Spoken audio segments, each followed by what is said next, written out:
Hello everyone. आज हम बात करेंगे ग्रेट प्लेन ऑफ इंडिया की, भारत के महान मैदान जो कि सिंधु नदी से लेके ब्रह्मपुत्र नदी तक फैले हुए हैं।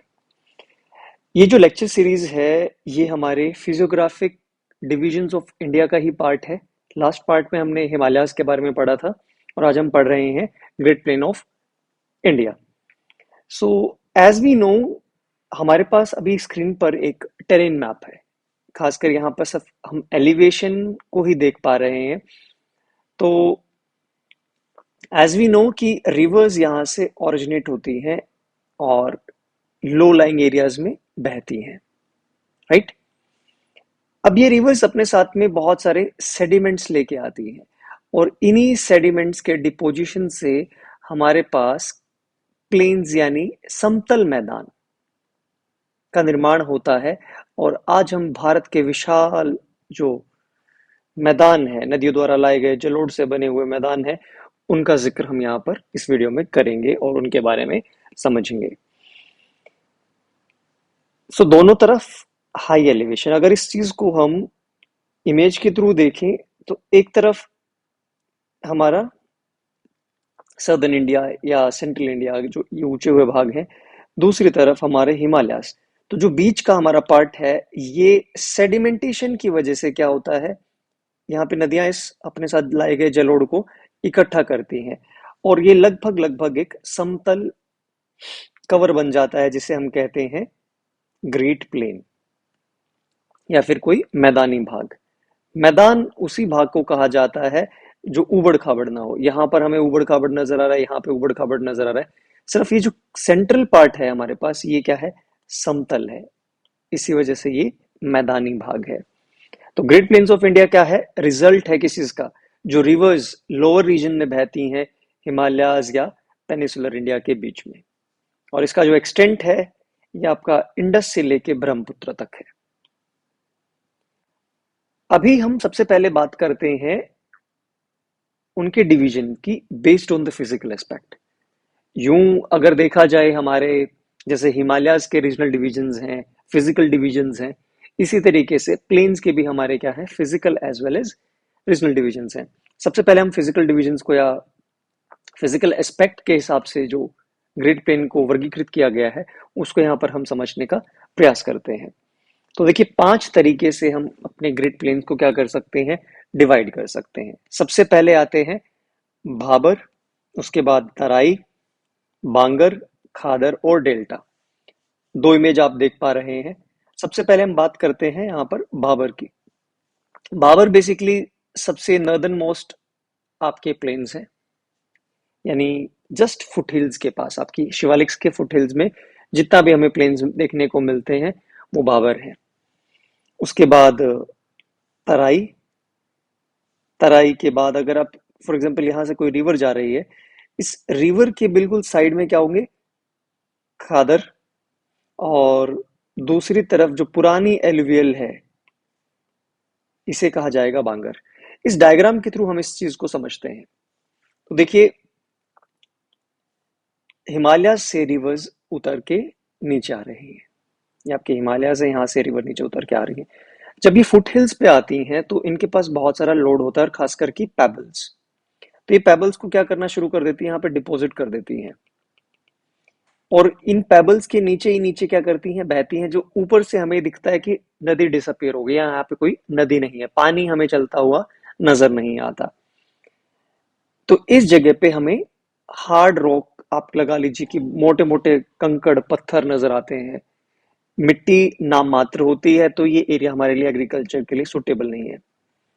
इसके थोड़े से 10 किलोमीटर यानी 8 से 10 किलोमीटर के स्ट्रेच के बाद हमारे पास एक रीजन शुरू होता है जहां पर ये रीसरफेस हमें ऐसे छोटे छोटे चैनल्स में नदियां दिखती हैं वापस। और इस रीजन में सारा का सारा फाइन सेडिमेंटेशन है और इसी वजह से यहाँ पर एग्रीकल्चर के लिए अच्छी खासी हमें क्या मिल जाती है, मिट्टी मिल जाती है। तराई यानी देखो, तर होना यानी अच्छा खासा पानी मिलना, साथ में चिकनी मिट्टी, रेत। तो उस वजह से ये एग्रीकल्चर के लिए सुटेबल है। यहाँ पर इस डायग्राम में हमें नजर भी आ रहा है कि एक रिवर बॉडी यानी ये चैनल्स मिलके क्या बना रहे हैं, एक नदी का निर्माण कर रहे हैं। और ये नदी अपने दोनों किनारों पर डिपॉजिट कर रही है किसको, रेत को। जो नया रेत है यानी बिल्कुल साइड में इसके फ्लड प्लेन में बिल्कुल जो नया रेत है, इसको हमने क्या नाम दिया, खादर, क्योंकि बिल्कुल साथ में ही है और काफी एल्यूवियल कहते हैं ना, बिल्कुल न्यू है, मिनरल से रिच है। वेराज जब अगर देखा जाए यानी पुरानी जलोढ़, इसे कहा जाएगा बांगर। अब अगर हम एलिवेशन की बात करें तो ये जो बांगर वाला एरिया है ये इससे ऊंचा है, यानी यहाँ पर हाइट ज्यादा है, इधर आपको क्या हाइट कम मिलेगी। अनलेस और अनटिल रिवर में फ्लड आ जाए तो ये एरिया क्या हो जाएगा, पूरा पानी से भर जाएगा और दोबारा से हमारे पास यहाँ पर नया डिपोजिशन देखने को मिल सकता है, जो रिसेंट की फ्लड्स में हमें बहुत जगह पे देखने को मिला भी है। उसके बाद हमारे पास है डेल्टा प्लेन्स, यानी बिल्कुल नदी की अंतिम लोअर वैली जो एरिया आता है, उसके ड्रेनेज के आखिरी पड़ाव पर हमें जो डिपोजिशन देखने को मिलता है वो होता है हमारा डेल्टा प्लेन। चलिए इनको इंडिविजुअली समझने का यहाँ पे प्रयास करते हैं। सबसे पहले आते हैं बात भाबर या प्लेन्स की, या हिंदी में जिन्हें क्या कहते हैं, भाबर, भाबर।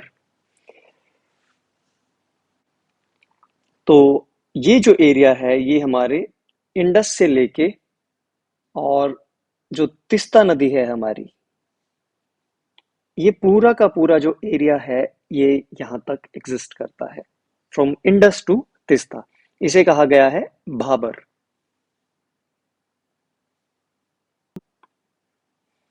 अब एक चीज और देखिए, ये हमारे पास एक इंटरनेट से ली गई तस्वीर है, इसमें आप देख सकते हैं बहुत सारे पेबल्स यानी कंकड़ पत्थर हमें यहाँ पे नजर आ रहे हैं इस इमेज में, और जो स्ट्रीम है वो बहुत छोटी सी नजर आ रही है, राइट। ये फुटहिल्स हैं, फुटहिल्स के बिल्कुल जस्ट बाद हमें जो एरिया नजर आ रहा है ये क्या है, भाबर है। एग्रीकल्चर के लिए सुटेबल है ही नहीं, और यूजुअली इनसे भी बड़े बड़े जो बाउल्डर्स होते हैं उनके नीचे से जब ये नदी निकलती है तो हमें ऐसा फील होता है कि नदी सूख चुकी है, लेकिन जो फ्लो है वो कंटिन्यू रहता है। दूसरी इमेज देखिए, दिस इज ऑल्सो भाबर। ये भी क्या है कि भाबर का ही पार्ट है।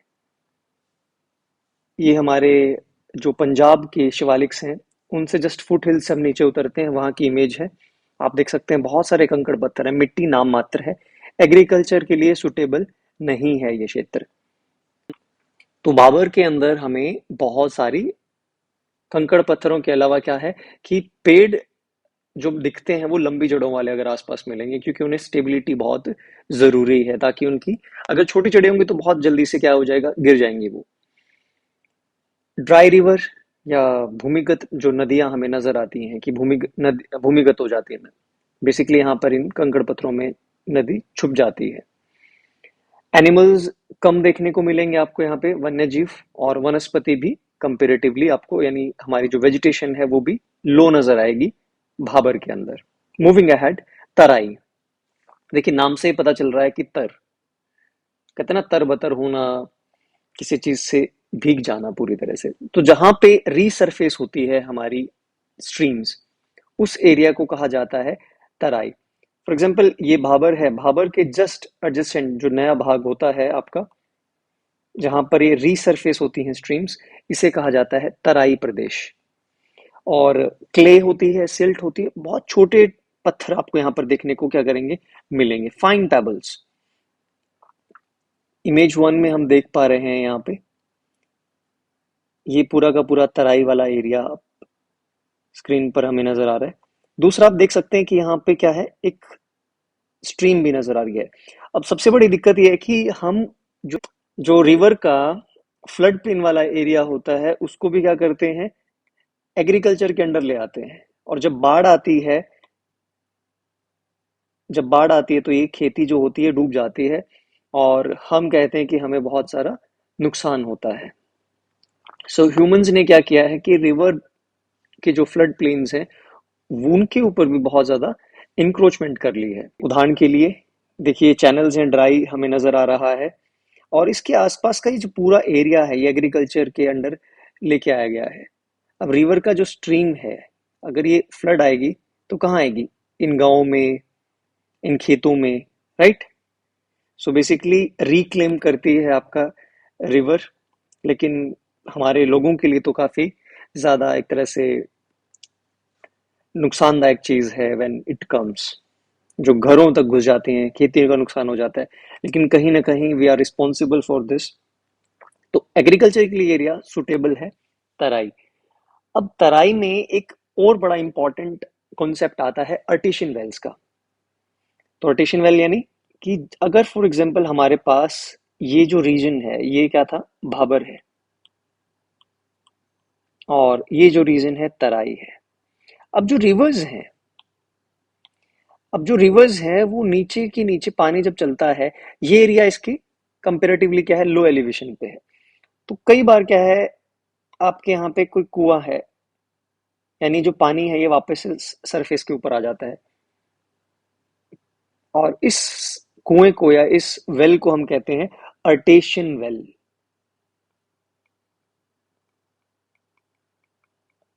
अर्टेशियन वेल।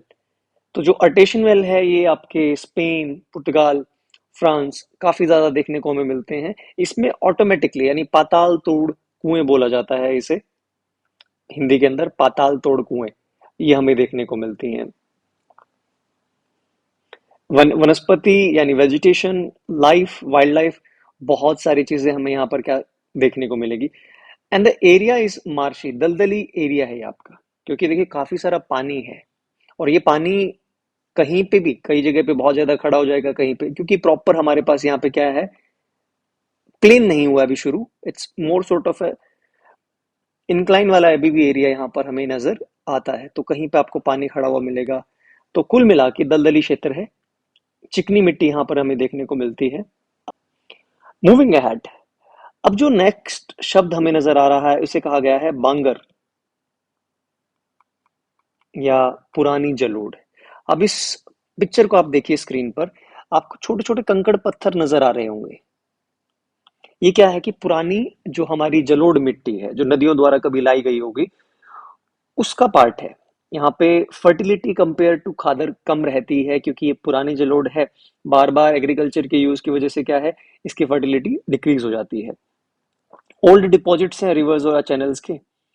लेकिन खास बात यह है कि जो हमारा विशाल मैदान है भारत का, उसका मैक्सिमम पार्ट भांगर ही है। अब देखिए एक रिवर बह रही है, राइट? इस रिवर के जो साथ में एरिया है ये हमारा खादर है, यानी न्यू जलोढ़, न्यू एलिवियम। वेर एज जो साइड वाला इनसे थोड़ा सा ऊपरी भाग होगा या दूर जाता रहेगा, वो भाग होगा भांगर। Not very suitable for agriculture, क्योंकि देखिए नई जलोढ़ आई नहीं है, मिनरल्स का दोबारा से एडिशन हुआ नहीं है उस मिट्टी में, तो इस वजह से क्या है, एग्रीकल्चर के लिए बहुत ज्यादा सुटेबल नहीं है। अपार्ट फ्रॉम दिस, सैलिनिटी यानी लवणता इस मिट्टी में बहुत जगह पे देखने को मिलती है, और जिनकी वजह से थोड़े से डिपॉजिट्स हमें यानी ऐसे उत्फलन नजर आते हैं, ऊपर उठे भाग, उन्हें कहा जाता है रे या फिर कल्लड़। रे या कल्लड़।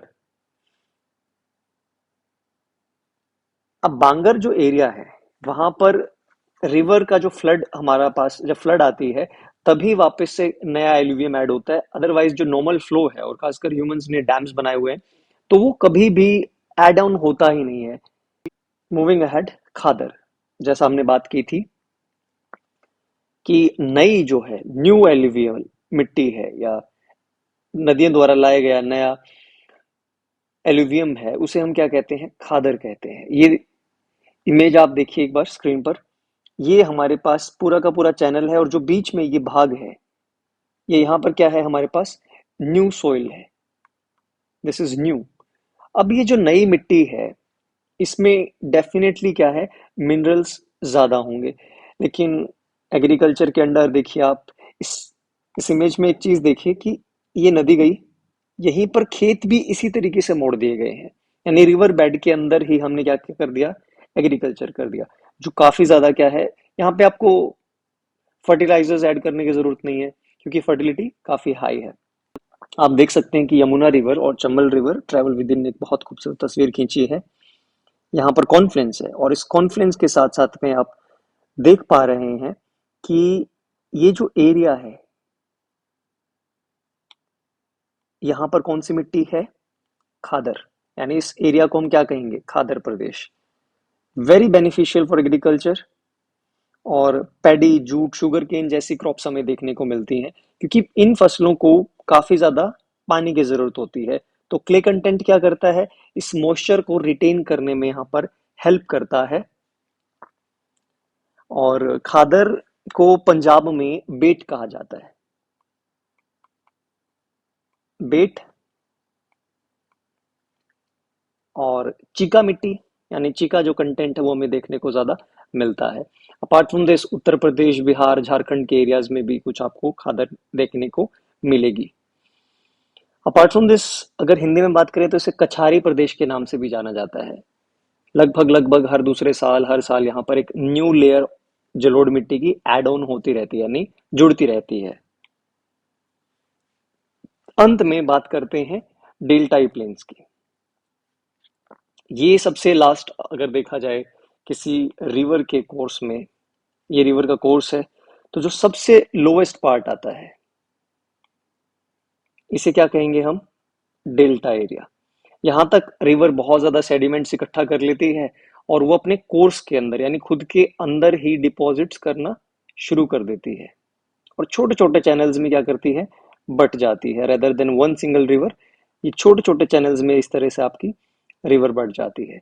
तो ये जो एरिया है ये क्या है? देखा जाए तो ये खादर का ही एक्सटेंडेड फॉर्म है, एक्सटेंडेड पार्ट है। सबसे नई जलोढ़ मिट्टी सुटेबल है जूट के लिए, इसीलिए देखिए बांग्लादेश, वेस्ट बंगाल में जूट की जो कृषि है वो बहुत ज्यादा होती है compare to rest of the world. अब यहाँ पर अगर कोई हायर लैंड है, फॉर एग्जांपल हर जगह पे आपके पास इस तरीके की मिट्टी है और थोड़ा सा ऊंचा भाग आपको कहीं नजर आता है, तो इस भाग को कहा जाता है चार्स। गंगा का डेल्टा, राजमहल की पहाड़ी है, उनसे लेके सुंदरवन तक पाया जाता है। तो एग्रीकल्चर के लिए पॉइंट ऑफ व्यू से काफी अच्छा, लेकिन फॉर सर्टेन क्रॉप्स जिनको पानी की क्या है? जरूरत होती है। फर्टिलिटी बहुत इंपॉर्टेंट है, यानी मिनरल्स की रिक्वायरमेंट भी ज्यादा होगी, तो वहां पर आपको अच्छी खासी फसल देखने को मिलेगी। सो ये था आपका division of great plains of northern India on the basis of physical aspect. इससे जो नेक्स्ट हम वीडियो है उसमें हम बात करेंगे इसका रीजनल डिविजन्स। ये फिजिकल डिवीजन था। नेक्स्ट हम बात करेंगे रिवर्स या एरिया के हिसाब से कि ग्रेट प्लेन्स को कितने पार्ट्स में डिवाइड किया जा सकता है। Thank you.